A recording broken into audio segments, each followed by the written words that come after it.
ป้องกันความสงบเมืองปทุมพรเสื่อมซึมพันธุ์ขยายเวียกงานผักเวียกงานการเมืองและระเบียบวินัยของกำลังป้องกันความสงบกองประชุมจัดขึ้นในตอนเสาร์วันที่17พฤศจิกายน2025นี้อยู่ที่สโมสรกองบัญชาการป้องกันความสงบเมืองด้วยการให้เกียรติเป็นประธานของสหายพันโทขาวพรสุขาวงศ์กรรมการประจำพรรคเมืองหัวหน้ากองบัญชาการป้องกันความสงบเมืองมีคณะภาคคณะบัญชากองบัญชาการหัวหน้าแผนกหัวหน้าปกสกลุ่มบ้านใหญ่ตลอดฮอด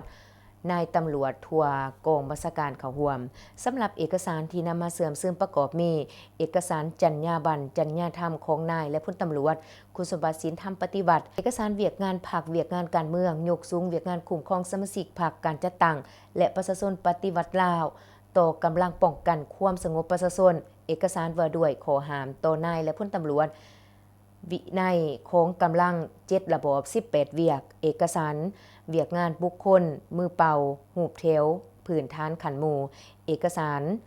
คำแนะนำเกี่ยวกับประกันสังคมจุดประสงค์ก็เพื่อยกสูงความเข้าใจของกำลังป้องกันความสงบเกี่ยวกับการเสื่อมซึมพันขยายเวียกงานผักเวียกงานการเมืองพร้อมทั้งเสริมขยายระเบียบวินัยเพื่อเสริมกำลังป้องกันความสงบของเมืองปทุมพรให้แข็งแรงยิ่งขึ้นพร้อมนั้น